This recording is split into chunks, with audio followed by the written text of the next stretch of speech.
Chapter 38. The cliffside path was narrow but dry, which was the only reason they lived.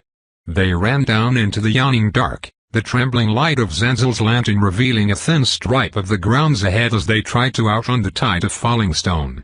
When the path abruptly turned to the right, tucked into the mountainside, the Milani noble almost toppled off the edge. Cosme yanked him back, almost falling off himself when fear ran into his back. If the stone path had been even slightly slippery, all three would have tumbled into the void. "Careful," Angharade shouted, dragging the Infanzona back by the collar. "We need to." Dust exploded a dozen feet above them in a tall plume, rocks going flying. The 11 of them had clustered at the corner, forced together by momentum, and it took a moment to extricate themselves. Tupac pushed to the fore, ripping Zenzel's lantern out of his hands, and deftly led the way down. Angharade flicked a glance back as the others began moving again, picking up speed on the narrow path, and grimaced as she saw that Cellini was still carrying Isan's corpse on her back. The Perduri did not bother to suggest she should put it down. The look on the other woman's face was not one to be argued with. "Come on," she said instead. "The landslide is catching up."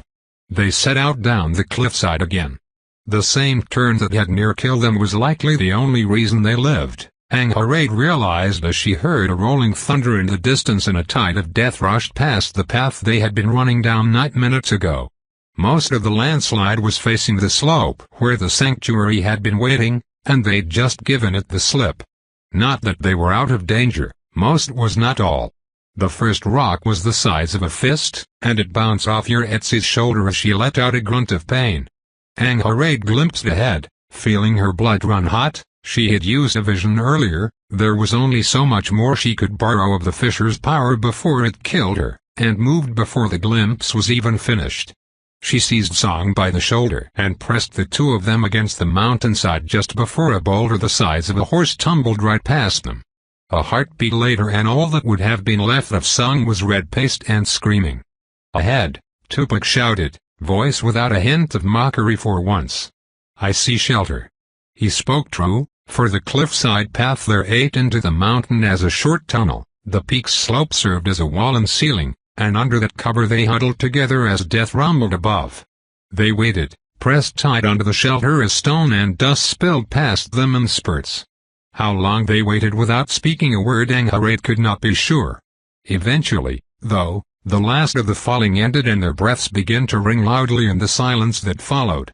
"I think that was the worst of it," Lord Zenzel finally said. "My lantern, Xicle. Try not to walk it off another cliff," Tupac helpfully advised. "It makes it harder for the rest of us to see." "Enough," Angharade tiredly said. "Peril has not passed. Another landslide could begin at any moment. And parts of the path down could now be blocked with stone," Song grimly said. "Let us not be caught with our trousers down." Zenzel Duma snatched his lantern back a little more strongly than was warranted, but they all pretended not to see. His hatred of Tupac was entirely deserved. Their company began heading down again, far from slowly but short of the reckless pace from earlier. As Song had predicted, the spill had touched the path. Small chunks, mostly, and piled of dust. They stepped carefully around sharpened shards, the trouble coming when they found a rock taller and broader than a man balancing precariously in the middle of the path. "It's too narrow a space to squeeze through," Lan said. "Agreed," Song replied. Angharade did not argue. Instead she turned to Tupac, drawing the Iskli's eyes. "Assemble your spear," she said. "We'll push it off the edge together." The man's pale eyes assessed the stone. "Could work," he agreed. It was more difficult than it sounded, largely because the path was narrow and there were many. The others had to withdraw so the pair would have enough room to push. Angharade's hands were slick with sweat and twice her grip slipped against the cool metal, but they bent their knees and pushed until the stone slowly began to tip forward. Gravity did the rest of the work. "Nothing like a spot of exercise with death hanging over your head," Tupac cheerfully said afterwards. Angharade ignored him, brushing past his shoulder. She held no lantern, but Zenzel helpfully passed his and she took the vanguard for the rest of the way down. There were more small stones the further down they got, but no more large ones. It had been stark odds for one to land across the path as it had in the first place. Half an hour of brisk descent led them at the bottom of the mountain, the tall silhouette of it looming in the distance as thick woods spread out before them. She waited at the tree line with the lantern in hand until the others caught up, spilling down the path one after another. Shalini, Angharad saw, was last by a wide margin. Ishan's corpse was heavy and she had slowed down with exhaustion from carrying it. The landslide didn't reach this far, Lan observed, one of the last to catch up. I'd say this is as safe as we're going to get outside a sanctuary. Agreed, Lady Firanda said. This is where we make our plan, if we are to stick together. Is there a plan to make? Tupac shrugged. There will be no rest. We take the trial of weeds, or we die in the dark. It is a simple thing. He sounded almost pleased, further proof the man was half mad and half jackal. Worse, Angharad was not convinced he was wrong. I have no intention of joining the watch, Isabel sharply cut in. The Blaskloaks must recognize that a natural disaster undid their trials and prevented us from seeking the promised sanctuary. Surely there is a way to reach the garrison. You could climb back up and start digging out the fort, Sangrali replied. By all means have at it, Ruesta. Cosm snorted. It had not escaped Angharad's attention that since Augusto's demise the mustachioed man had taken open pleasure in any backtalk directed at the Infanzona. Helpful as always, Song, Isabel bit back. Do you think I am alone in not wanting to take the third trial? Lady Firanda can speak for herself, the other Infanzona said. Firanda's plain, lean face was smudged with dust and her bun had spit out strands of hair, but her eyes were sharp and she stood straight. Isabel, still red in the face with sweaty locks pressed against her forehead, was not faring so well. The two noble women matched gazes. So speak, Isabel said, sounding confident. Should we not find the watch, Lady Vilazar? Your family will be awaiting your return, as mine does. The other woman's jaw clenched. Firanda did not answer for a long time, looking for all the world like a woman standing on the edge of a precipice. I am thinking, she finally said, of taking the third trial. Surprise rippled through half of them, Angharad not the least. Had Firanda not come to the island to gild her family's name? And win the right to keep a lover, she recalled. Now that Sonali had passed, it seemed that Firanda Vilazar was not eager to return to her house without him. The dark-skinned noble kept her disapproval off her face. To serve your house only on your own terms was not true service, but it was not her place to comment.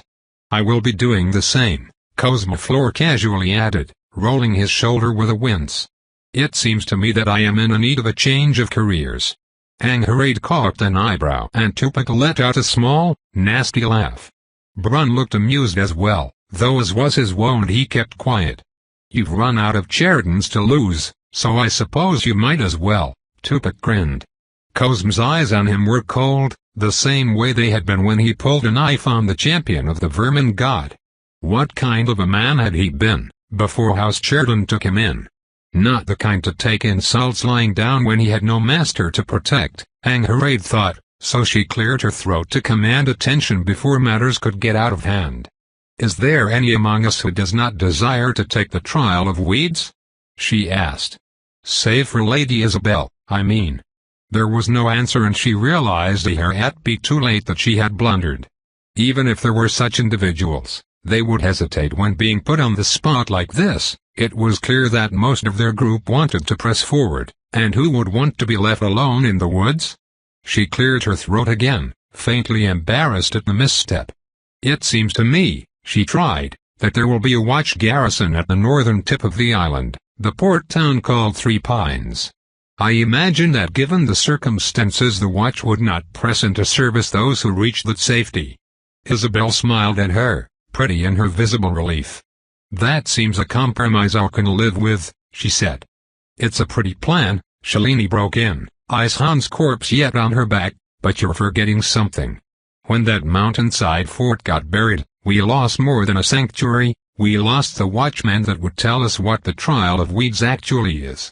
There was a moment of damning silence as the truth of her words sunk in.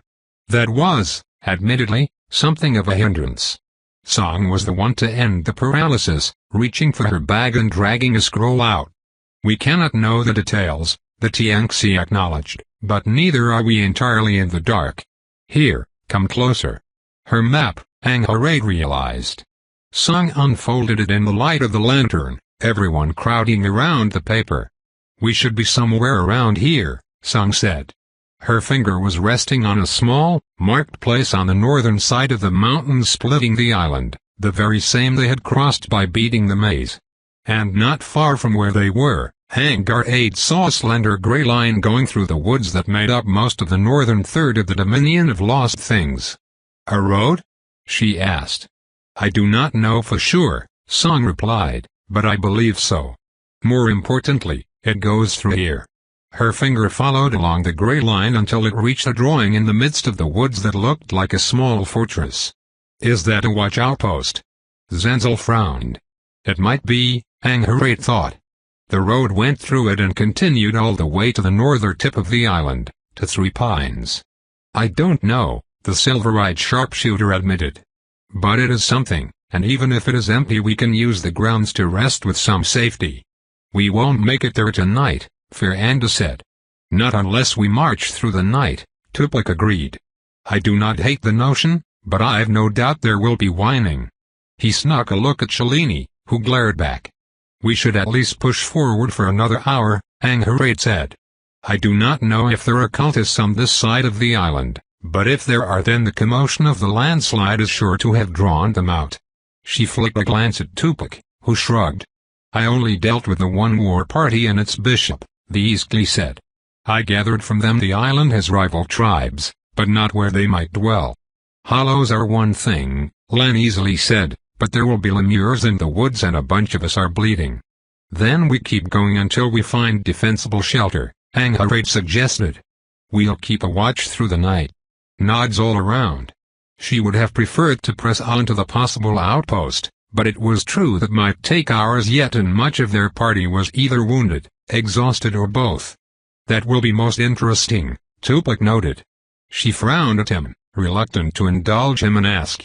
He answered anyway. "Have you forgotten," the Eastli said, "that the murderer is still among us? I do wonder if we'll be waking up to another corpse." The mood had been turning hopeful, but that reminder skewered it thoroughly, which only amused the man all the more. It was with that dark truth hanging over them that they headed into the woods, taste for conversation snuffed out like an errant candle. Now every leaf shivering in the wind loomed like a hungry lupin, and every time one of them came too close to another backs tensed for fear of a knife. Dangers within and dangers without, Angharade thought. She was not sure which she should be worried about. Within 15 minutes of starting, Angharade was quite done with traipsing through the woods. Back home the rest of the kingdom often spoke of Pereira as a pristine land spared the scars of industry, unmarred by blast furnaces and smelt mills. Izinduna visited the High Isle for hunting trips and private retreats. That talk was about the heartlands of the duchy, however, the old Bernese node, the king's land. Her own hall was of the coast, and the rocky shorelands were simply unsuited to such sport. Like most seaside nobles, the closest mother had ever come to chasing a stag was shipping venison sausages south to Port Cadwine.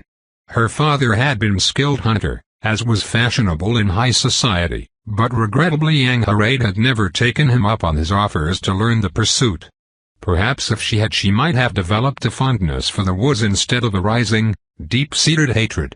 She was getting tired of walking about tripping on roots and getting whipped in the face by branches when Tupac, reliable in his bastardry, waited until the last moment to release them. After getting smacked most indecorously in the breast by a branch, Angharade surrendered her place to Feranda lest she be tempted to run the Eastli through. "Why?" he would gasp out. "Why, Tredegar?" And she would look him in the eyes and say, "My tit, you utter animal, you branch whip my tit."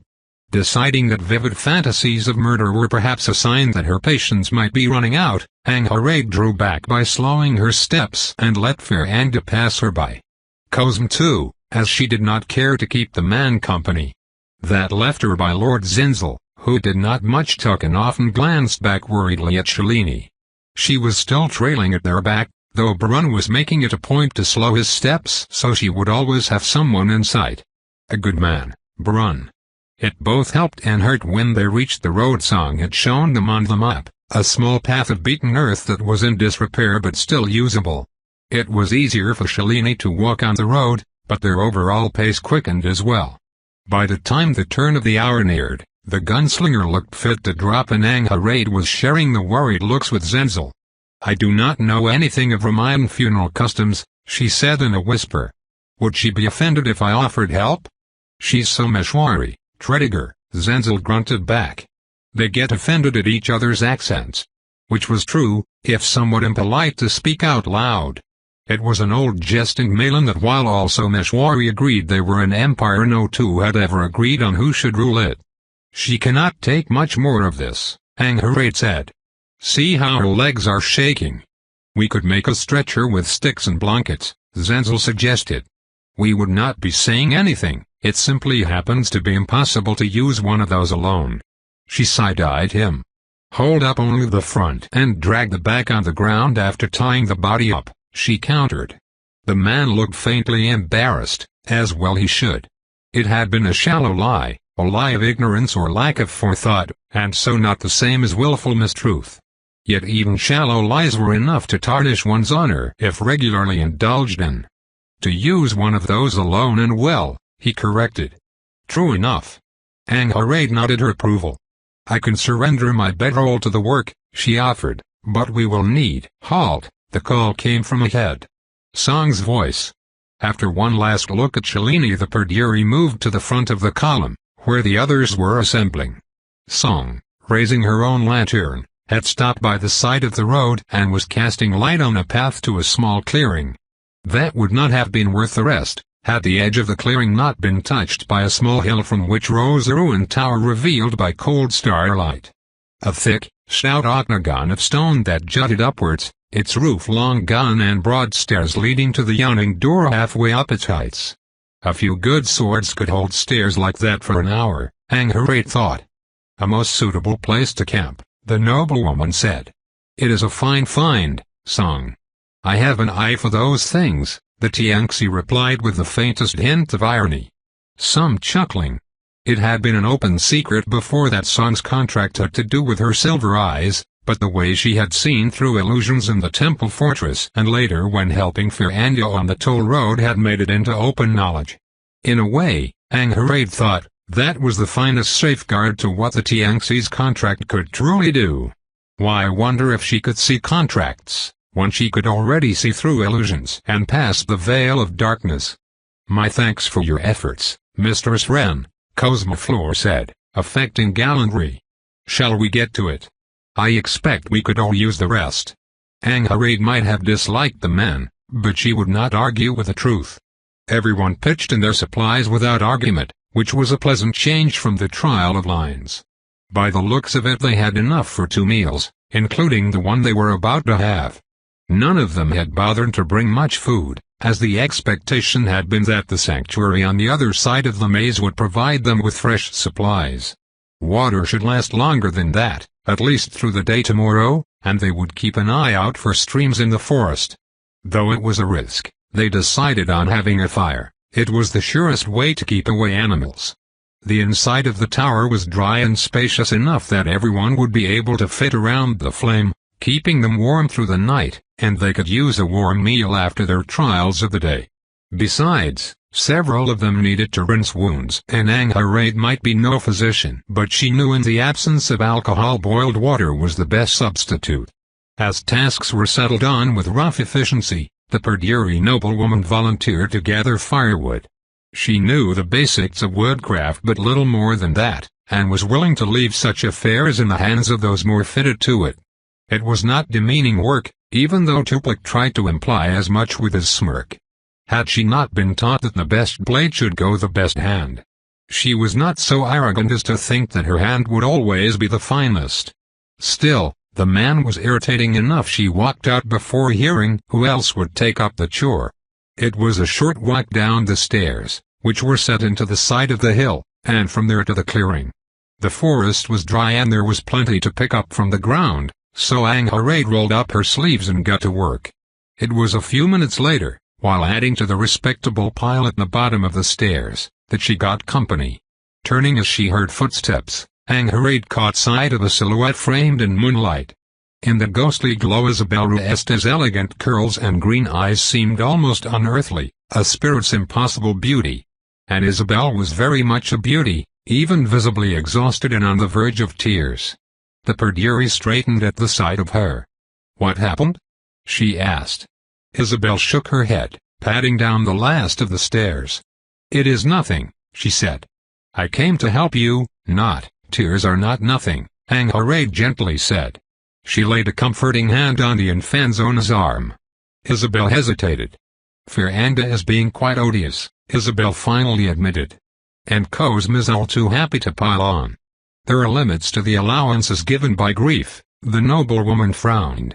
"Firanda should mind her manners." "Who would make her?" Isabel wetly chuckled. "No one remains who cares for me in the slightest, Angharade. Kind Ricardo never even reached the island, and my maids." She shivered, silver-touched tears trickling down her cheeks. Angharade pulled her close, Isabel fighting for half a heartbeat before sobbing against the Perdurri's chest.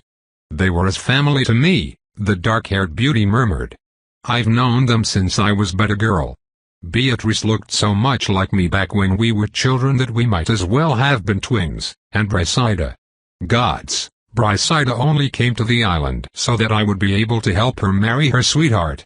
Another sob as Angharade rubbed her back. "And now she is dead. It will be all right," she soothed. "No, it won't," Isabel muttered. "They despise me in there, Angharade, and after I tell them of my contract they will surely argue I must be cast out, and the reminder that the Infanzona in her arms was not simply a pretty girl was like being drenched in cold water." Angharade half pulled away, breathing in sharply. "Are my thoughts my own?" Emotions, Isabel had told her, made her use her contract against her will. "Isabel," she slowly said, "are you?" Green eyes watered as Isabel shook her head. "I am fighting it down," the Infanzona swore. "It is hard, but I am controlling it." A moment passed as Angharade searched herself, finding that she was still wary even after that assurance. That was, ironically, how she came to decide that Isabel was telling the truth. Were she under the contract's influence she would not have such doubts. She slowly eased back into the embrace, Isabel's head coming to rest on her shoulder. Ignoring that warmth, Angharade laid out the bounds of honor in her mind. It was, she found, a tricky affair. "Our pact was that you would reveal your contract when we reached the next sanctuary," the Perdurri finally said. "It is to your honor that you would hold up your end of the bargain regardless, but you need not speak until we reach that." It might well be that Isabel was right and she would be cast out if she revealed her contract. This was not Angharade's crew, her word was not law among the band of survivors. She would not force the Infanzona into almost certain death against the letter of the bargain they had struck simply because the way to sanctuary would take longer than expected. She would still keep to the other part of the pact, revealing anything should she suspect Isabel of using her contract on another. If she were, Angharade thought, she would not have been driven out of the tower in tears. "I do not want to break trust between us again," Isabel whispered. She had raised her head, so instead of mumbling against Angharade's shirt her breath was a warm whisper against the Perdurri's neck. She looked down, Isabel meeting her eyes. The faint redness left behind by the tears only turned more vivid the shade of the Infanzona's eyes, and before she knew could think twice she was leaning forward. Isabel's lips were warm against hers and she fell into Angharade's arms like she'd always been meant to be there. The kiss lit up a greed inside her belly and soon Angharade was pulling her closer, hand on her waist as Isabel pulled away, breath labored. "I am," she began, then hesitated. "My control may slip if we go continue." Angharade almost laughed. As if desire was not already setting her hands to roving, to pulling down those silken trousers and stealing moans from Isabel's swollen lips. The contract could ask nothing of her that she was not already demanding. "Let it," she replied, and pressed Isabel back until the Infanzona was up against a tree. Pinning her against it she leaned forward, nipping at Isabel's neck, and her fingers began to gently trail up her legs until, The sound of a throat getting cleared stilled her, ice creeping down her spine. She turned to find Song standing on the stairs, her silver gaze wintry. She pulled away, forcing herself not to make it hasty as if she were a child caught stealing from the pantry. "Song," she said, clearing her throat. "I had not thought you would." "Neither had I," Song sharply replied. "An evening for disappointment, it seems." Isabel smoothed down her doublet, looking remorseful. "She was only comforting me," the Infanzona said. "Please do not. You strike me as sufficiently comforted, Ruesta," the Tianxi said. "It might be best you finish gathering firewood on your own, while Angharade brings up her half of the work." Angharade's lips thinned.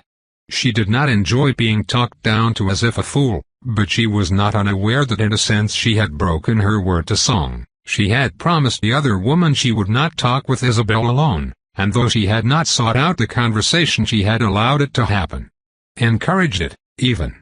Much as she would have preferred to defiantly lead Isabel into the woods instead of saying nothing, it would have been a black mark on her honor. "What we discuss stands," she told Isabel instead. "But Song may well be right in the other regard." Isabel looked away, seemingly insulted and not without reason. It had not been gallant of Angharade to begin something before disavowing it, even though honor demanded as much. It was with the distinct feeling that she was slinking away that Angharade began picking up her pile of firewood, bringing it up in the tower. She passed by Song's cold gaze, which remained on Isabel, and by the second journey the Infanzona had gone into the forest to gather more wood. Song said not a word, and Angharade did not feel up to assaulting that frosty silence. The discomfort followed her inside when she was done. Shalini was sitting between Feranda and Sonali. The three of them pulled close as the pair tried to draw smiles out of her, while in the opposite corner Brun and Yuretsi chatted quietly. Angharade might have sat this way with Song, if not for what had happened outside. Or she might have sat with Isabel, if not for the same. Her lack of restraint had cost her twice over. For a heartbeat she felt like sitting with Yuretsi and Brun anyway, to try to steal back some sliver of camaraderie, but then the thought soured in her mouth. Yuretsi, she had heard, might not be called Yuretsi at all. According to Isabel she was much shorter than the watch had been told, perhaps some sort of imposter. Throwing away the thought, Angharade instead sought out her bedroll. If she could not have company, she could at least have rest. It was adding insult to injury to realize that Tupac had apparently thought the same, and she fell asleep sulking. Angharade was entirely awake by the sound of the third shot. Scrabbling for her sword, pleased beyond words that she had slept with her boots on, the Perduri ripped it clear of the scabbard just as a lantern exploded into bright flames. Lan fell to the ground with a shout, patting away at her clothes, and Angharade ducked behind the wall as another shot tore through the doorway. Cosm stood on the other side, pistol in hand, and nodded at her while the rest of the group scrambled. He must have been the one on watch when the enemies, hollows, she assumed, attacked. "I've counted at least 5 muskets," the mustachioed man said. "They hit the lanterns first, but they haven't tried to come any closer." Angharade frowned. That seemed odd, given how the cult of the Red Eye was obsessed with taking prisoners to sacrifice. "Did you see how many there were?" she asked. He shook his head. "They stayed in the dark," Cosm said. "No lights." Behind them Song ordered those with muskets to flank the doorway and the rest to gather their packs in case there was a need to run, getting a rush of gratitude out of Angharade for her intervention. The glance she spared behind her revealed a looming trouble after she'd made sure that Lan was no longer aflame. With the fire still burning they were not out of light, but of the 3 lanterns they'd had left only one had been spared a bullet. Zenzel's, she saw, which was bad luck. It had the least oil left in it. The man in question joined Cosm on the other side of the door, while Feranda pressed herself behind Angharade. "Are they approaching?" the Infanzona asked in a whisper. Cosm risked a glance through the opening, then hastily withdrew and shook his head. "Nothing," he said. "They might be." Angharade ran down the stairs as fast as she could, shots lighting up the woods, 1, 2, 3, 6, and reached the clearing before the first howls sounded. "Hounds charging out of," she breathed out shallowly, ignoring the rest of what Cosm had been saying.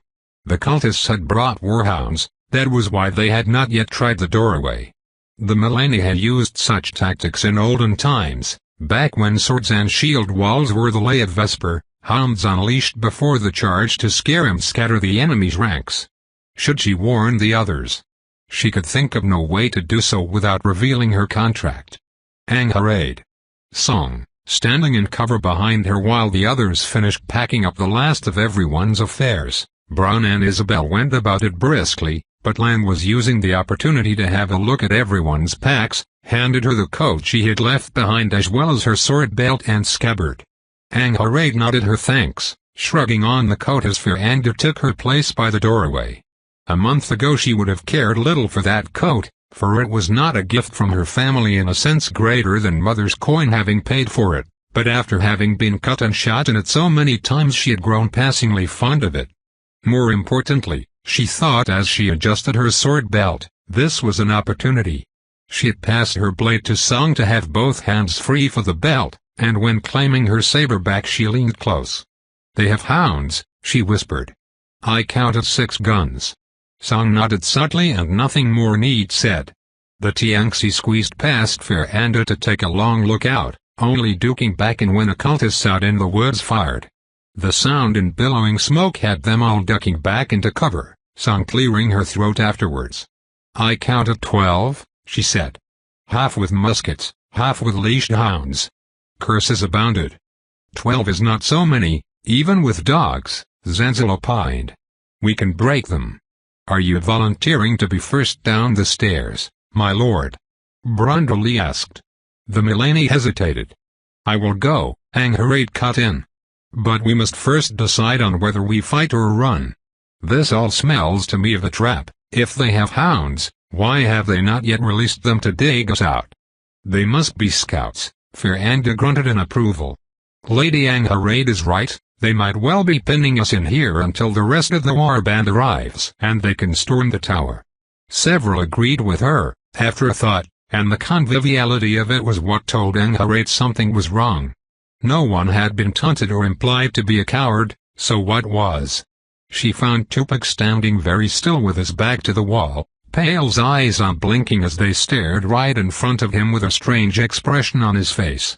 Angharad thought him touched by a contract, for a heartbeat, until she realized he was paralyzed not by a contract but something altogether simple. Fear. That strange expression, it was fear. Most absurd of all was when she saw what had finally given pause to Tupac's sickle, hanging on a string coming from the tower's broken ceiling. A small spider was in front of him. It rose an inch and the unflappable Eastleigh flinched, trying to press closer to the wall. Angharad felt an incredulous laugh bubble up her throat at the thought of a man who constantly courted death near shaking in his boots before a spider smaller than her thumb, but then she thought again. Was this simple fear, she wondered, or something more? Spirits gave boons, but they also claimed prices. Regardless, she still had a use for a Tupac sickle. Angharad deftly reached out, catching the spider in her hand and crushing it. The Eastleigh's shoulders immediately loosened, but there was a new kind of wariness in his eyes when he met Angharad's. Oh yes, she thought. Definitely a price. She looked away first, but it did not feel like a defeat in the slightest. Bait the shots, then those of us with muskets fire a volley into the hounds, Song was saying. We make for the road after, head north to the outpost as fast as we can. Is Lady Angharad truly willing to charge in alone? Brun asked. I have not heard this from her. I am, she said, stepping in. Though once the cultists have wasted their shots on me, I expect I will be joined by others in the melee. I will be right behind her, Tupac easily said. Worry not your pretty head, Sacramontan. The fair-haired man looked like he wanted to roll his eyes, but said nothing. If we are in agreement, Song said, then we should take all our packs and ready for the fight. There is no telling how long we have before the rest of the cultists arrive. None argued against that. Song, she thought, had a knack for clear thought in such matters. A captain's qualities, though she hid too much of her thoughts to easily earn trust from others. Angharad went back for her affairs only for Lan to kindly offer to carry them for her, as Angharad would be running. She accepted the other woman's offer gracefully, finding herself at loose ends while the others moved about. The other who had finished early was Etsy, the Eastleigh already having had her pack at the ready. The two of them stood in silence, until something occurred to Angharad. "I have a question about Eastleigh spirits, if you would allow it," she quietly said. Etsy cocked an eyebrow. "I only know so much, but by all means," she replied. "Is there one," she said, "with a strong ties to spiders?" The Eastleigh, whose name might not be Etsy at all, cocked an eyebrow and threw a speculative look at Tupac. Angharad grimaced. Perhaps that had not been as subtle a question as she thought. "Many small gods," Etsy said, "but among the great I can only think of the grave given. His favorite messengers are creatures of the dark, bats, owls and spiders." "And what does this grave given trade in?" Angharad asked. "Death and order," she replied. "His judgment shapes where the circle perpetual will send a soul to be born again." "Just another spirit playing tricks," the Perdiri mentally dismissed. The circle was the work of the sleeping god, far beyond what mere spirits would be able to influence. Still, it was said that some entities on the continent could meddle in the matters of death, the moments before a soul returned to the circle. Perhaps this grave given was one. Though what such a spirit would want with the likes of Tupac, she thought, I cannot imagine.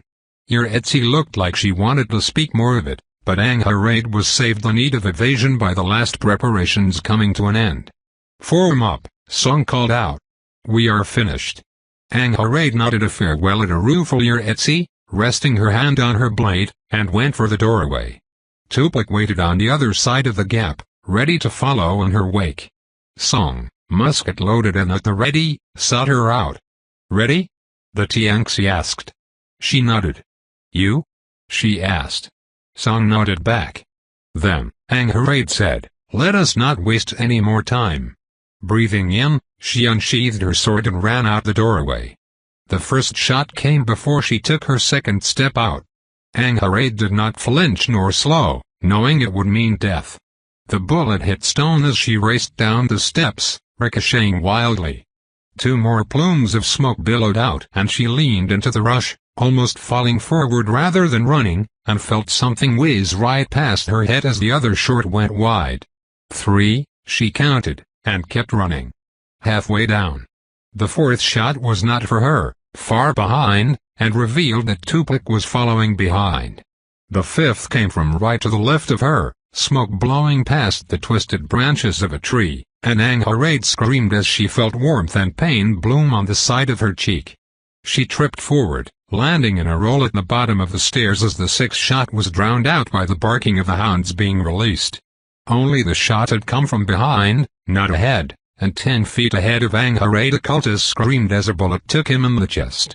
His musket fell to the ground, firing aimlessly, and she gasped in relief as blood began trickling down her cheek. The hounds ran out of the woods, a tide of teeth and rage, and she smoothly rose with her blade at the ready. Above her shots sounded, the volley Song had arranged downing half the dogs in a single breath, but other shots peppered the trees and ground instead. A heartbeat later Tupac was at her side, spear spinning lazily, and a heartbeat after that chaos took the reins. Angharad danced back, spearing a hound through the head, while Tupac batted away another with the bottom of his spear and kicked the third in the head. A shot from ahead, curses from the woods, and after that the melee seized her whole. Cultists came pouring out of woods, bearing axes and swords, shouting war cries in their strange tongue as Tupac laughed and Angharad snarled. Teeth ripped at her coat and she turned an axe blow to run the man through, ripping her blade free with a squelch as the rest of the company charged down the stairs behind her. They came for her fervently, as if she were proving ground, and Angharad met them with cold focus, faces marred with that strange red eye flashed one after another, shots illuminating the dark as she slashed at a man's face and caught a woman's wrist before her axe could rip into her side. She threw the axe wielder to the side, into Cosm, who opened her throat with a knife without batting an eye, and then somehow, suddenly, the cultists were retreating. Running back into the woods. Only not all of them had come out with blades. There was a shot from deeper in the woods, then one from the tower a second later. Angharad ducked, hardly alone in that, but it was not her that had been aimed at. There was a shout from behind and she turned to see Brun leaning over a fallen silhouette. Angharay's heart leapt into her throat. No, she thought. No. Only she must have spoken it out loud, as the others parted around her as she moved. She stumbled forward, blood dripping down her blade in hand, and knelt in the grass beside the fallen body. Half of Isabel Ruesta's face was a red ruin, the shot having taken her in the eye. She must have been spun around by death, Angharay thought, for she was facing the wrong way, the tower instead of her killer in the woods. Brun laid a hand on her shoulder. We need to move, Lady Angharay, the man said. The cultists gave up too easily, the rest of their war band must be close. He's right. Song was coming down the stairs, her musket in hand. Her face was a blank mask, betraying nothing of her thoughts. She had not been fond of Isabel, Angharay knew, but must have known better than to speak of it now. Now we run or we die, the Tianxi evenly continued. Say your farewells, but do not linger. It is behind you, and life ahead. A cruelty, Angharay thought, but meant kindly. She was saying it so others would not.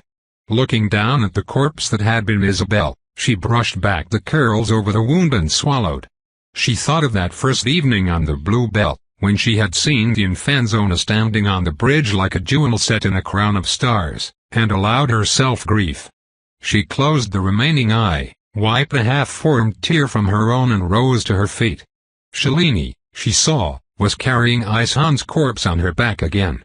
Angharay put down Isabel Ruesta in the last of their fire, leaving her to burn, and on her back instead carried the weight of yet another failure. Zenzel's lantern died out half an hour in. They stumbled forward in the dark during what felt like hours but could have been any amount of time at all. Exhaustion stretched seconds into minutes, every breath into an odyssey.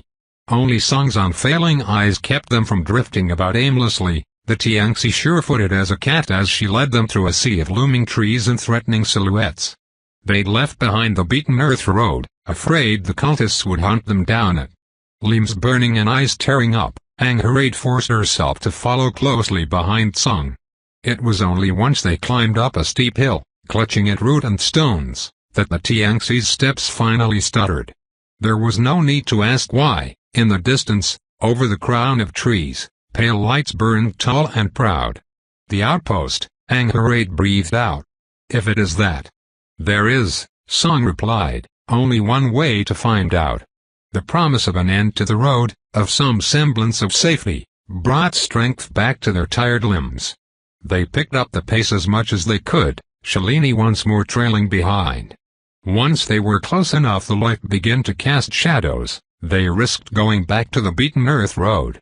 It shortened the last leg of their journey, until at last they felt the touch of glare-infused light wash over their skins again.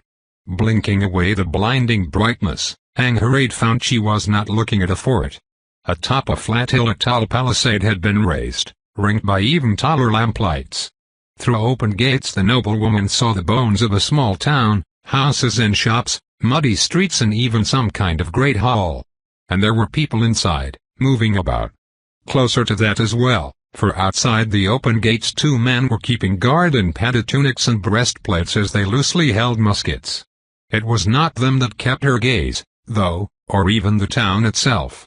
Along the last of the road to the gates, 24 wooden spikes had been raised on either side. Most were bare, but 9 were adorned with the impaled corpses of men whose skin was too pale to be anything but darklings. Some of the dead were fresh enough they still dripped. Well, Tupac mused, they seem like lovely folk. Shall we go and introduce ourselves? It wasn't, Angharay thought, as if there was much of a choice. It was either trying the town or trying the cultists again. She itched to cast her mind forward, to seek vision of what would unfold if they approached, but she had already burned her candle too bright. Any more of that and it would be her that burned instead. They would have to do it the hard way instead. Let's, Angharay replied, and stepped into the light. Chapter 39 Mariam woke up halfway through the hall, which helped a lot. Even groggy as she was she could stumble forward while leaning on his side, which was a distinct improvement from carrying her on his back. Tristan had been worried about her, as being knocked unconscious was rarely the end of one's troubles, but though she had a hard time focusing her eyes, her mind seemed all there. Enough to insult him, anyway, which he took as a good sign. "You carried me," Mariam doubtfully repeated. "Did you happen to have a cart at hand?" Tristan glared. He was not that skinny. "I can still leave you behind," he threatened. "But then who'll catch you when you leap off a cliff for the third time?" She shot back. It was really more of a fall this time, he argued. "And not, by the strictest definition, if you have breath enough to talk," Young bit out from ahead, "then run faster." The older man was not doing well. He was barely ahead of them even though Tristan was helping someone. There was a hole in the back of his coat where Vicente had shot him, perhaps an inch to the side of the spine. It was a ragged, red thing. The thief could not easily tell with the coat on, but he thought it might be high enough a lung would be at risk. Gods, let it not have pierced a lung. That was an ugly way to die. The ground shook beneath their feet again, a reminder that Young's anger was not senseless. A glance behind told him that the cavernous room at the top of the pillar was still there, but for how long? Sooner or later the weight would drag the whole thing down like a spear into the red maw's heart. Cutting out the chatter, the pair followed after Young as best they could. It was a close thing, but when the hall behind them snapped like a twig they did not fall with it. They'd pulled ahead enough, though Tristan knew better than to stop. He'd glimpsed the parting gift of the devils, and it was not going to stop at the pillar spearing down. Without that structure serving as support, the entire mountain top was going to crumble inwards. It would be best if they were not there to crumble with it. It was a strange thing, their race to the end of the hall. On the one hand fear, and the cloud of dust behind them, kept them wide awake and attentive, death looming ever close. On the other, the length of the hallway was aggressively monotonous. It was all bare stone in a dim light of no clear source, perfectly symmetrical and utterly empty. The kind of sight that made you fall asleep. Thrice the thief found his gaze drifting, seeking corners and angles, and he thought he might have been tiring until he realized what he truly was doing, looking for Fortuna. There was no trace of her, not leaning against the wall and smirking or even effortlessly keeping pace with him in her red dress. She was just gone. Tristan felt his breath shortening, a dim fear seizing him by the throat. Tristan. What if she never came back? What if the way he'd pulled on the contract had killed her? She was a small god, near forgotten, and if he'd taken too much from her she might have. Tristan, Mariam hissed. Focus, we're nearly there. We're going to be fine. The thief came back to himself, his back covered in cold sweat, and bit his lip hard enough to draw blood. The pain centered him, kept him in there and now. He could not think about this, about how he might have lost the only person who'd never left, who could not die. He could not think about this. Mariam was right, they were nearly at the end of the hall. All around them stone shuddered, the distant hallway falling apart as dust and dirt clouded sight, but not the cacophonous noise. Ahead of them waited a smooth iron gate, and Tristan could but pray that it was not locked, for if it was then they might well be dead. Young was the one to reach it, and though there was no handle for him to push when he touched it, the gate began opening on its own, sliding into the wall. It was an unsettling sight, though not unsettling enough to stop him from taking refuge in the room past the gate. The room was, he found when following after Mariam, little more than a glorified antechamber. There were racks on the wall from which nothing hung and 2 doorways on the sides leading into other halls. More importantly, though, was the broad gate, twice as long as it was tall, covering the entire back wall of the room. There were broad stripes of cryptoglyphs on the ground before it, beyond their understanding now that Francho was dead. Tristan's teeth clenched. It had been a quick death, he told himself. It must lead outside, Young said, eyeing the wall gate as his breath came in pants. There was nothing at the end of the hall in the projection we saw. The ceiling above them rumbled, softly lapping away at the silence. We cannot go through so long as there is a landslide, Tristan said. We'll have to wait. The Tiangsi grimaced. And if the landslide blocked the door? Then we will try one of the other halls, Mariam said. We are not yet out of options, Young. The veteran looked away. "I suppose not," he said. Tristan cleared his throat. "If we are to wait, then I would have a look at your wound," he said. The Tianxi turned, eyes cool. "I can move just fine," he said. "That is not necessary." Yang had never declined that offer before. The thief knew why he now had, though much had happened since. Their conversation at the summit of the pillar was still fresh in his mind. Irritation rose. "Disdain won't stop your bleeding," he coldly replied. "But if sanctimony is the hill you want to die on, by all means spare me the waste of bandages." He almost winced after saying it, seeing the way the other man's face tightened, but he did not look away.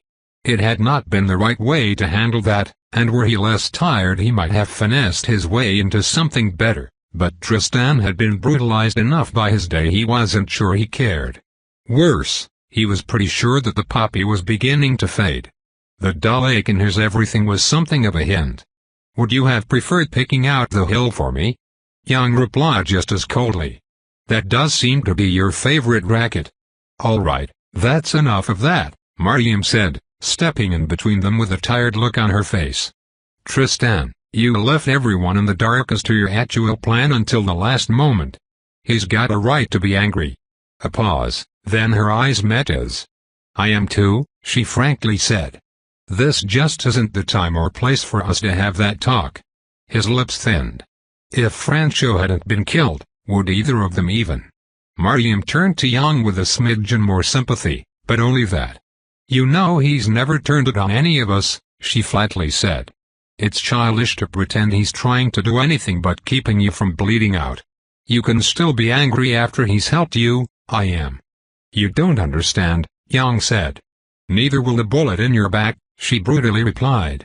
"You need to get that scene too, and there's only one of us who knows how." It was hard to argue with that, even though Yang looked like he wanted to. It was in a slightly sullen silence that they said about the examination. Yang laid out his coat and clothes on the ground, stripped down to the waist, and laid down with his belly on the coat. Kneeling by the older man, Tristan rinsed his hands in booze and leaned close. The Tianxi shivered when a droplet of drink fell onto his back. "Cold," Yang muttered. Tristan did not answer, his face pulling into a frown. He wasn't as familiar with gun wounds as those from knives or cudgels. He'd worked as a cutter's assistant, not under a military surgeon, but he knew he wasn't looking at the good kind of wound. If it had been a musket instead of a pistol he was shot with, Yang would have died. Reaching for a rag from his bag, he soaked it in alcohol and after cleaning the wound set about checking how deep the ball had penetrated. Yang's shivering moan of pain went ignored. The thief stopped almost immediately, letting out a noise of surprise. "Tristan?" Yang croaked out. "What is it?" The gray-eyed man grimaced. "I'm going to have to feel out your ribs," he said. "It's going to hurt." The Tianxi cursed. "Give me the bottle," he said. You're already drunk," Tristan sharply said. "I'm not letting you thin your blood any further, you'll kill yourself." "Fuck," Yang quietly muttered, then breathed in. "Do it." He forced himself not to hear the man's groans as he felt out the ribs, pressing the flesh enough to feel the lack of give beneath and, Yang let out a scream. Tristan's fingers pulled away. He'd learned what he needed to anyway. "You have been," Tristan said, "extremely lucky. It may yet kill you." Mariam cocked an eyebrow at him. "Well," she said, "I guess there's a reason you're not in charge of morale around here." "I'm not convinced he should be in charge of medicine either," Yang groaned from the ground, laying his forehead against his coat. He stayed like that for a few breaths, mastering himself, then raised his head again. "All right," the Tianxi said. "Tell me. When Vicente shot you from behind, she hit your rib," Tristan said. "It's the reason why there's currently not a hole in your lung." "We may need to work on your definition of lucky," Mariam noted. "No," Yang quietly disagreed. "He's right. I've seen men get shot in the lung, this was fine luck. Now give me the bad news." "The impact shattered your rib and broke off at least one large piece," the thief said. "I'd need to open you up to be sure, and that might well kill you even if I was a real physician, but I think that right now the bullet is what's keeping that piece from stabbing into your lung." Mariam had nothing pithy to add to that. Yang swallowed.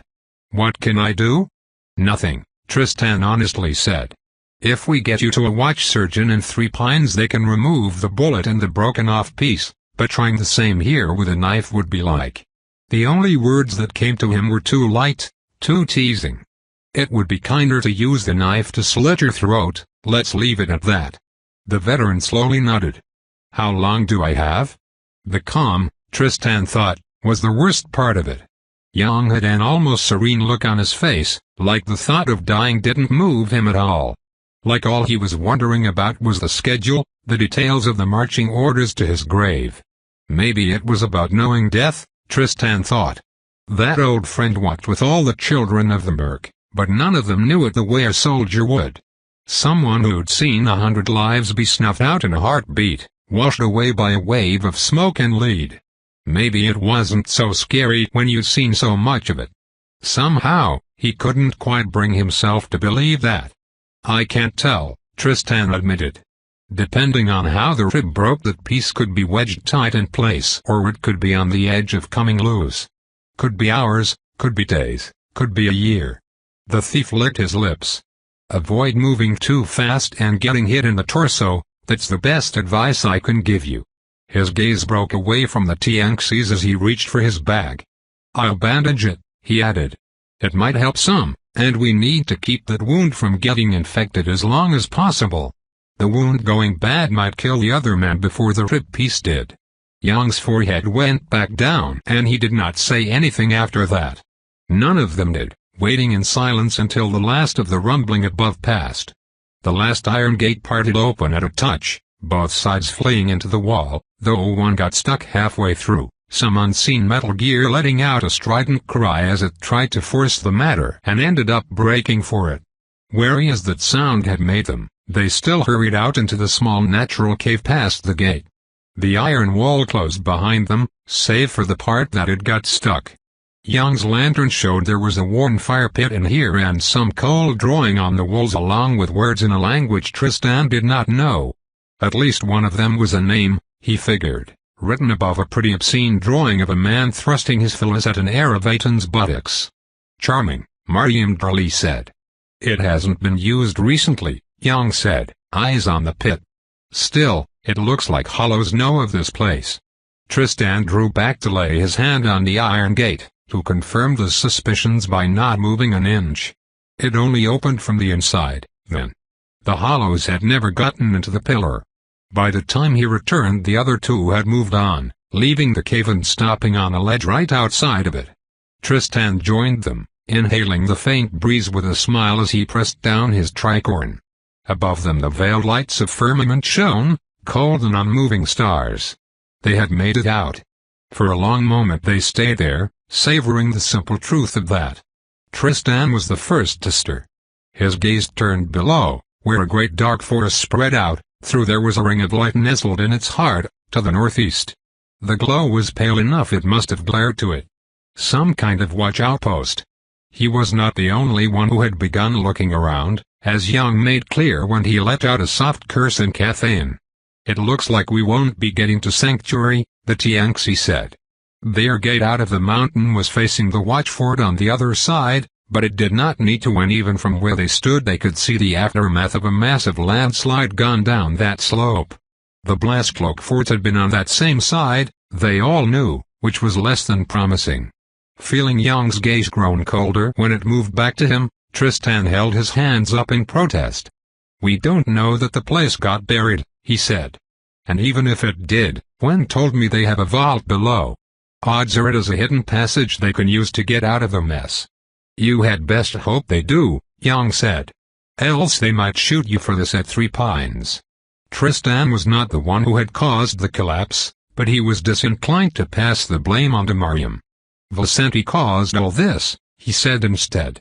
"She forced us at gunpoint to trigger the trap the devils left behind because of her obsession with controlling the antediluvian device." Yang looked unconvinced and he felt Mariam's blue eyes on him. She said nothing, tacitly agreeing to his take on events. Since the Tianxi had been down during most of the confrontation with Vicente, potentially unconscious, he was in no position to argue the tale. "It doesn't matter," Young said. "Even if they get out, we won't be finding them out in the dark. They'll be headed to Three Pines, at a guess.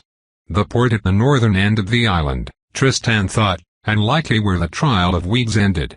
"Or that place," he said, pointing at the distant ring of lights in the woods. "Sorry, what did the map say about it?" "Sorry," Young mildly said. "And here I thought her name was Mariam." Tristan grimaced. Shit, he'd let it slip during the mess inside, hadn't he? He sent his friend an apologetic look, which she dismissed with a hand. "You can call me Mariam too," she told the TNC. "Though I would ask you both to use sorry in front of others." She got the nod she was seeking, then sighed. "And the map did not say anything about what that place is," she said. "It was marked, however, and a road through the woods that ultimately leads to the port goes through it. We have nothing to lose by taking a look. If it's a watch outpost they might have surgeon," Tristan told Young. "Given how far the port is, it seems our best chance at keeping your ribs out of your lung." A little explicit for his tastes, but that ought to remind the man of how much danger he was in with every step he took. "It does seem the wisest course," Young said. "If there are blast cloaks there, we may also learn what the trial of weeds is meant to be." "It's settled, then," Mariam said. "Let us get moving before the rest of this mountain comes down on our heads." "Or worse," Tristan fervently agreed. "Lieutenant Wen warned me about cultists out here. They are the worst of the lot. It'd be a stroke of luck if the landslide had taken care of that for them, so he felt safe betting on the opposite. There were remains of what the antediluvians must have used to get up and down mountain once upon a time, some kind of half-buried machine whose sharp glittering spikes rose out of the dirt. None of them would have any idea how to get such a thing working, if it still worked at all, so instead they went down the old-fashioned way. Hollows clearly camped in the cave on occasion, so it was just a matter of finding the path they used to come here. It turned out to be a glorified goat trail snaking down the mountainside, narrow and made even steeper when the earlier collapse had shaken off loose rocks. Tristan was no stranger to heights, but he still stepped warily, for a single slip here would likely be enough to kill him. For the better part of an hour they descended, the path widening as they got closer to the bottom, until finally they were able to leave the narrow trail for a bit. They'd heard the waterfall long before they saw it. Tucked away in the mountainside, it spat out the end of some river from the maze onto the rest of the island. There was a crossing through the water, a loose path of jutting stones that the wet had turned dangerously slippery. They took their time moving across, which was the reason Tristan even noticed something was amiss. Frowning, he clutched the side of the stone he was standing on and went fishing in the foamy water. What he got for his trouble was a ripped doublet. "Tristan? Found something," he told Mariam. He held up the dripping doublet into the lantern light, catching blood on the edge of the rips. The thief let out a low whistle when he realized it wasn't a simple case of the doublet having been torn. It was the same hole on both sides, more or less, so it was the remains of an impalement he was looking at. "Old clothes," Mariam said, taking a closer look. "Didn't think you were that hard up." "I've seen that doublet before," he said. "So have you." She blinked. "The colors," she slowly said. "House Cherden," he confirmed. "It belonged to the elder brother, I believe." "So there's a half-naked and Fanzan corpse somewhere in the maze," Mariam said. "This has not been a good year for the Cherden." Tristan smoothed away his smile. Young had not disapproved of his taking revenge earlier, for all that the man had not known the details, but that had been before their disagreements. It was best kept under wraps now. Besides, he thought, what was Young actually? "I wouldn't be so sure about that," the TNC called out. Young had crossed all the way to the other side of the waterfall, at the edge of the lantern light, and was standing by a dead tree. The thief couldn't make it out well, so he tossed the doublet back into the water and set about catching up. A waste, it was good fabric, might have fetched silver in the right shop, but he did not want to carry any more weight than he had to. Mariam let out a startled noise within moments of reaching the other shore, and Tristan soon saw why. There were footprints in the mud.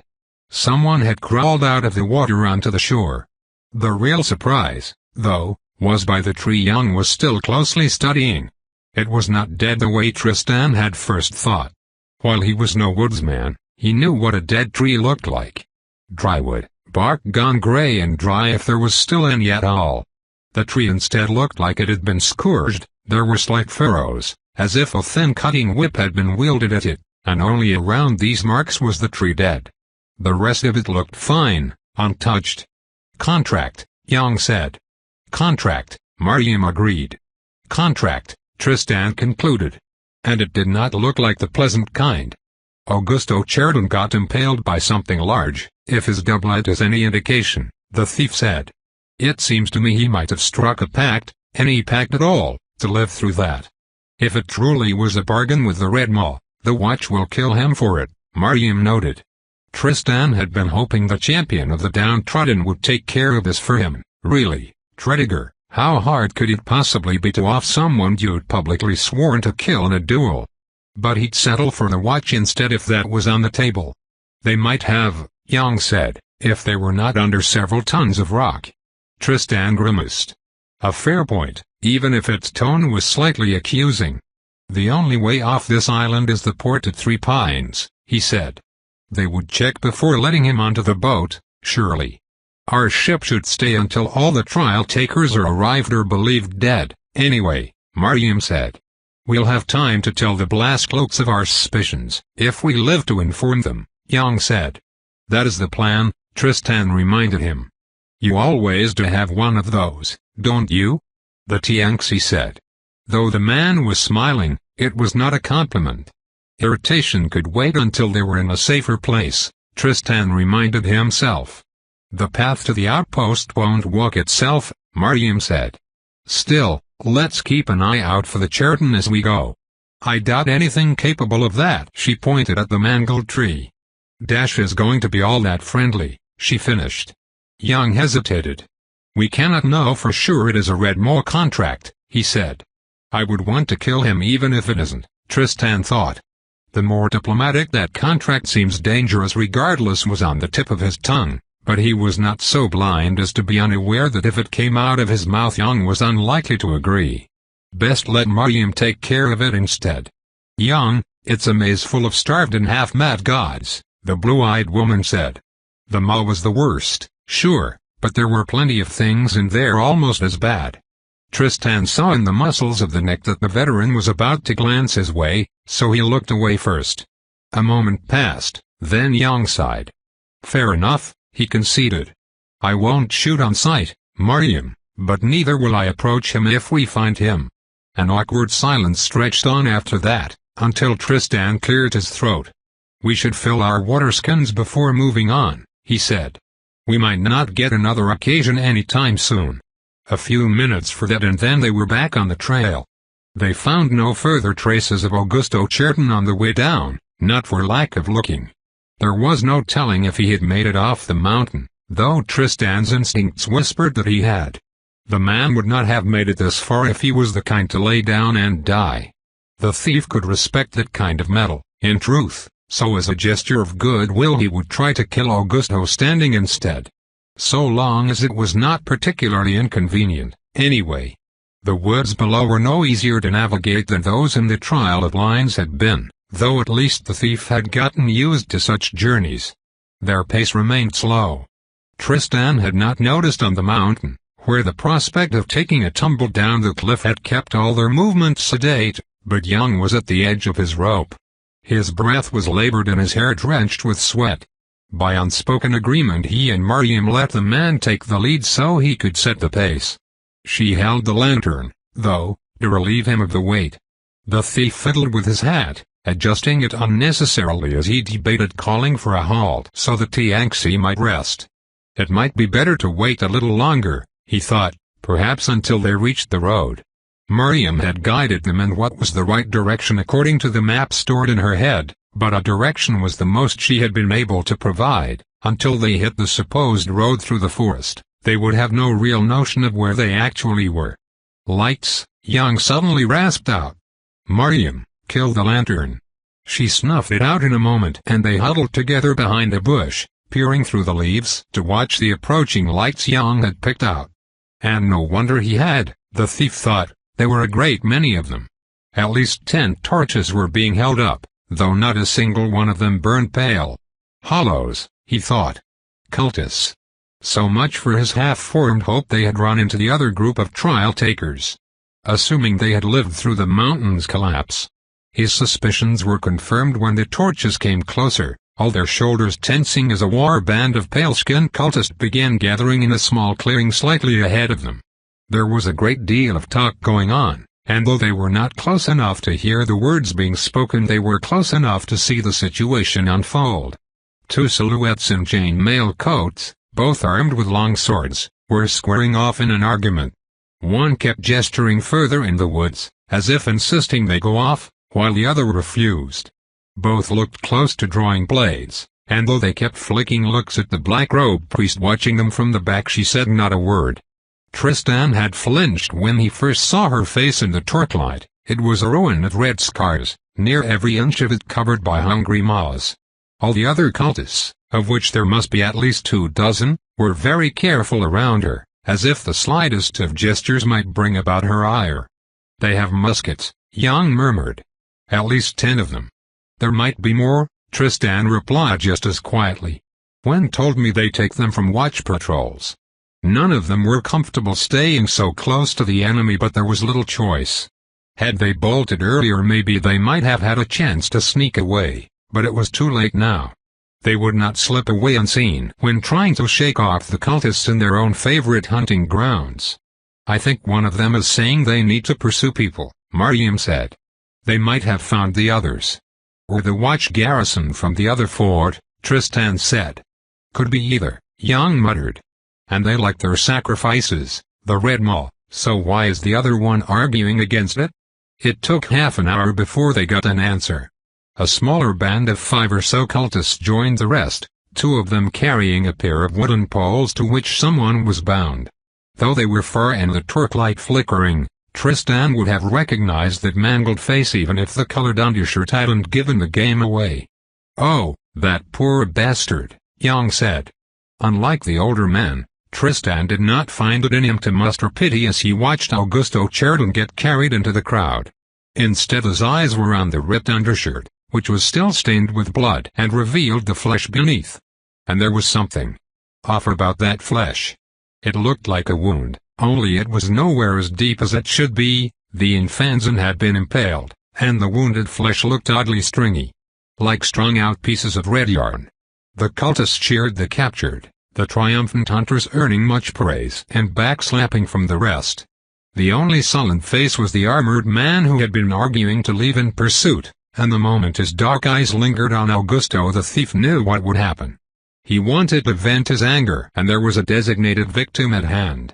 The cultist strolled up with a sneer and kicked the Chardon in the ribs, the infanzon letting out a groan of pain. Those boots were simple leather, lacking armor, but the thief imagined that would be of little comfort to Augusto. Some cultists cheered the blow, acclaimed that the sneering armored man wasted no time in chasing again. 2 more kicks, the noble wriggling in pain, until the man turned to face the crowd and speak in some hollow cant. Whatever he'd said prompted laughter. Then Augusto Chardon's hand struck out like a viper, fingers sliding inside the cultist's boot, and the laughter went away. The hollow let out a terrible scream, bloody furrows forming across every visible inch of skin and digging deep. After 2 heartbeats he fell, twitching and bleeding, and as the rest of the cultists drew their arms in an uproar, the infanzon began laughing on the ground. He was, Tristan realized, no longer wounded. Not on his face, not where he'd been impaled. It was all smooth and healthy skin, though still caked in blood. His companions went still at the sight, having noticed it as well. "Does he feed on the living?" The thief bit his lip. Whatever the Chardon had gotten out of the tree he'd fed on, it had not healed him in full. Only now that a man had been turned into a bloody mess did he look untouched. What he feeds on must shape what he gets from it, Tristan thought. It sounded like a powerful contract, for all that flesh-to-flesh contract seemed to be required, which likely meant there was more to it. No god would grant such power without thorns and a steep price to swallow. The cultists swarmed angrily, several hitting a still laughing Augusto with the bottom of their spear or the flat of their sword, but they would not kill him. He was a sacrifice. Some seemed to be arguing for mutilation, however, and blades were bared. Then the priest came out of the shadows, stepping fully into the torchlight, and silence fell over the clearing. The young woman spoke softly, cultists hurrying to obey. Augusto was cut free of the poles and dragged upright, the Infanzon grinning wildly as the priest stepped closer. She leaned forward, face so close to the man she must have been able to smell his breath, before suddenly smiling. She pressed a soft kiss against his cheek, almost girlishly, and Tristan breathed in. Only she did not fall screaming, to the children's visible surprise. The priest raised up his hand, announcing something in the hollow cant, and after a heartbeat of utter surprise the cultists hurried to kneel before them. "Well," Mariam quietly said. "I think we can now safely assume our friend Augusto has a Red Mole contract, can't we?" It took another half-hour for the war band to move on after that distressing bit of theater. Augusto obviously did not understand the hollow cant, but several of the cultists appeared to know some Antigua. There was a lot of gesticulation accompanying the words, but some kind of understanding was eventually reached. The Infanzon stole the sword and cloak of the armored man he had mutilated to the protest of no one, sticking close to the priest and talking animatedly as the hollows headed deeper into the woods. The three of them remained in hiding for minutes more after the last was gone, just in case. "That," Tristan mildly said, "is going to be a problem." "He probably can't heal from a bullet to the head," Young opined. "I'd just need to get close enough." "That would mean getting close to the hollows," Mariam said. "Best we leave him to the watch, I think." "I won't argue that," Tristan grunted. "I'm not sold on following them too closely, though." "Best we give them a head start," Young agreed. "Can't be too much of one," Mariam warned, "else we risk running into them while they're on their way back." "That was a risk," Tristan acknowledged. "Any idea where they're headed?" he asked. "Same way we are," she grimly replied. "It's safe bet they are also aiming for the road through the woods." "Then we go around them," Young said. "Circle past their position and then take the path the rest of the way to the outpost." It seemed a reasonable plan, so they settled on that. Giving the cultists an hour to pull further ahead was what was decided on, and Tristan volunteered to keep watch if the others wanted to rest. Mariam did not waste a heartbeat accepting, using her pack as a pillow and cocooning in the bush. Young did too, after some hesitation. The thief settled against a tree, blackjack close to his hand, and leant his back against the bark. The last of the poppy was fading, so at least he was at no risk of falling asleep. It was hard to contemplate lying down when your body and soul were as a single giant bruise. It was boring, looking out into the dark and staring at every shaking leaf, but it needed doing anyway. He checked Vanessa's watch regularly, more than he needed to in truth. It was less risky than letting his thoughts drift.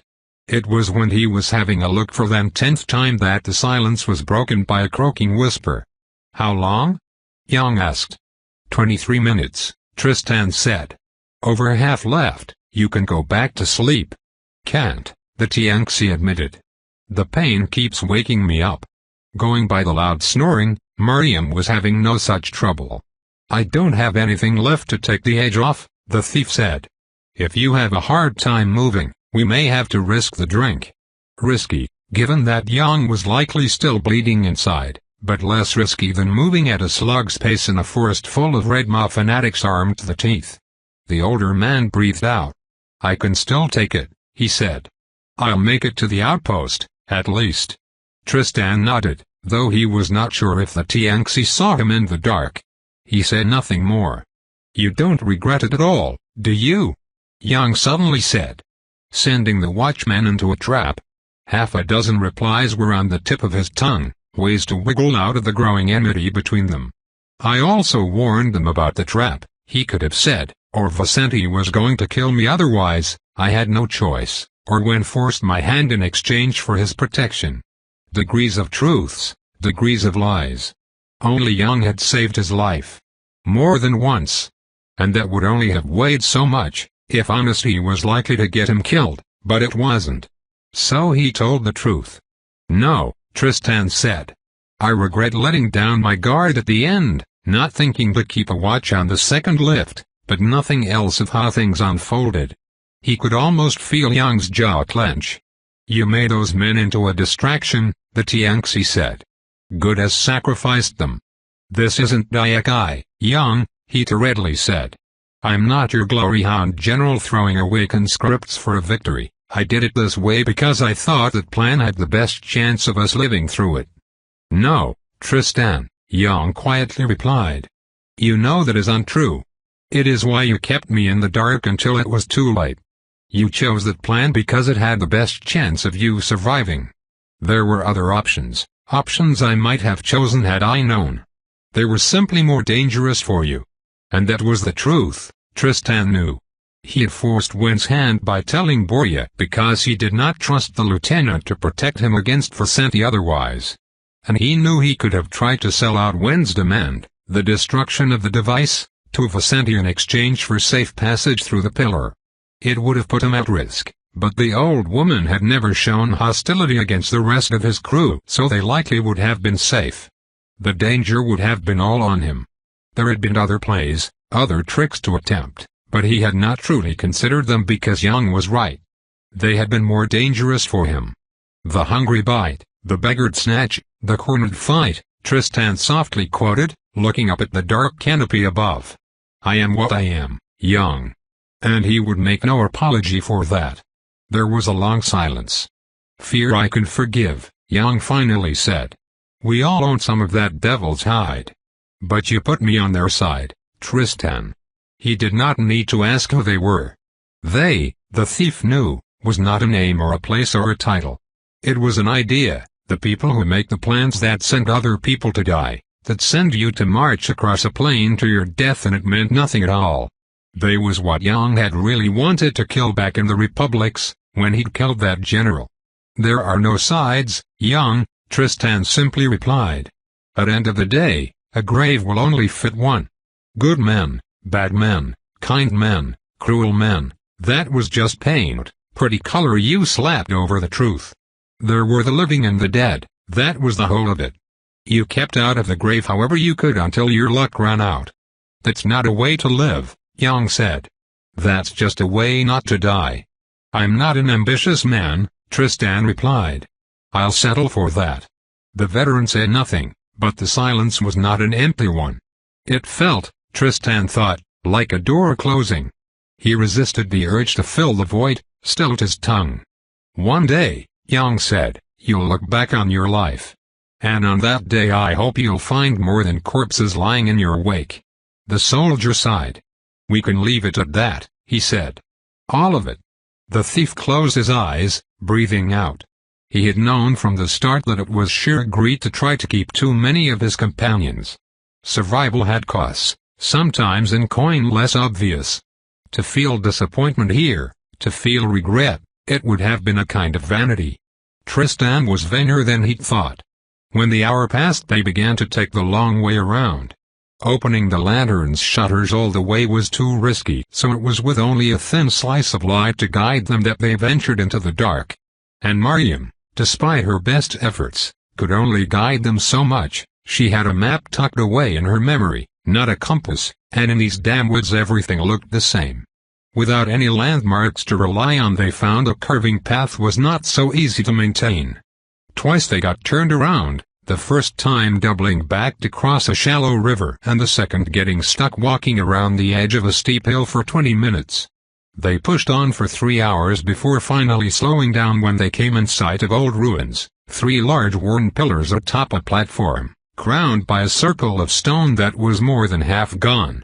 "I don't suppose that was on the map?" Tristan asked. "No," Mariam grunted. "Most of the ruins we encountered weren't. This island has too many to count, I expect." "Mariam," Young softly said. "Shutter the lights." She did so without batting an eye, pulling close to him, and as the Tianxi took cover behind a tree the thief mirrored him behind another. Moments later a pair of cultists came out of the thicker woods ahead, both armed with spears and wearing leather, long hair going down their backs. They were talking rather loudly, ambling around until they both leaned against pillars and started what Tristan just knew was complaining even if he could not understand the language. That intonation was universal. "Trouble," he whispered. "Go around." "I think we're at the edge of their guard picket," Yang whispered back. "If we get them quietly, we can press on straight to the road." Tristan mulled on that, hesitating. Their attempted curve around where they thought the cultists might be had probably ended up closer to the outline of some demented ziggurat, but he agreed with Yang's assumption that theirs had broadly been the right path. It was tempting, the knowledge that instead of risking another hour going around this pair or waiting them out they might instead solve the problem and press on before their foes caught on. "Mariam?" he asked. "They'll know we're out here if we kill any of them," she whispered. "But I think the risk is worth it. They are obviously waiting on something, if they are posting guards. It might be they are making camp." Tristan was not so sure a camp was being made. Hollows often kept odd hours, unmoored from the glare as they were, but it was true that guards being about meant the cultists were no longer on the move. "All right," the thief conceded. "We drop them quiet, then." The pair might not be paying much attention, but they weren't blind and whatever friends they had out there would not be deaf. Tristan circled around their back, using the trees as cover until the angle of the pillars covered his approach. He crept out of the trees then, steps excruciatingly careful, and saw Yang follow close behind, sword already out, tucked under his arm. Controlling his breath, the thief reached for his blackjack and palmed it as he pressed himself against the pillar. He turned to meet Yang's eyes, raising a hand and then beginning to pull down one finger after another. 4, 3, 2, 1. They sprung out from behind the pillar just as one of the cultists snorted out a laugh at what her companion had said. Eyes widened, mouths opened and Tristan cracked his blackjack across the woman's temple as hard as he could. She dropped and he rushed forward to catch her even as the other hollow's attempted cry turned into a wet gurgle, Yang slitting his throat. The thief lowered the unconscious cultist, tucked away his blackjack and cleanly snapped her neck the way Abuela had taught him. The two of them stayed there a moment, breathing under the starlight, and traded a nod. Cleanly done all around. Tristan went riffling around the corpses and found a sheathed knife that fit his palm well tucked away on the woman's belt, claiming it to replace the one he'd lost. Yang gestured for Mariam to join them and Tristan rose, rolling his shoulder. The bruises from Vicenti's beatings, really, had him wincing, but it wasn't as bad as when it had been fresh. Another day or two and he'd be fine. It was bracing, Mariam said, catching up to them. "Shall we?" A call came out of the woods, to their left, and it all went to shit when the cultist walked out from behind the trees. He was calling out, a laugh on his lips, but froze when he saw them. Yang went for his pistol but the hollow was quicker, screaming out a warning, and 3 more of his friends came storming in. "Run," Tristan hissed. They fled, the cultists baying after them. A shot went wide, whizzing into the dark. Trees flashed on both sides as they ran, the shouts of cultists close behind. Were they even heading in the right direction? He had no idea, and there was no time to stop and ask. There were torches behind them soon, close on their trail. The thief could only guess at how many hollows had joined the hunting party, but it was too many to fight. Would have been too many even if they were all hale instead of wounded and exhausted. Then Yang tripped. The Tianxi had been slowing for a while, his breath coming in rough pants, but he still hit the route at running speed and fell right into a tree. Swallowing a hoarse shout, Yang rolled on the ground as Tristan cursed and doubled back to help him up. "Come on," the thief hissed, offering his hand. "They are getting." Yang took the hand, let himself be hoisted, but almost immediately collapsed. He cursed in Cathayan. "My ankle," he said. "It's sprained." Mariam joined them, warily eyeing the approaching torches. "What's happening?" she whispered. The older man's face was calm, the same way it had been up in the hall when he had learned his life was on a knife's edge. "I can't run," he said, then breathed out. "Get moving, I'll draw them to me. It will buy you a chance." The shouts were getting closer. "Yang," he said. We have said," Yang replied, "all there is to say. Run." And he wanted to argue, to insist, but the shouts were getting close. The torches burned bright in the dark, heralds of death. Mariam took his arm. "Tristan," she whispered. Shame, the rat told himself, was a luxury. He swallowed, nodding eagerly at the Tianxi, and broke for it.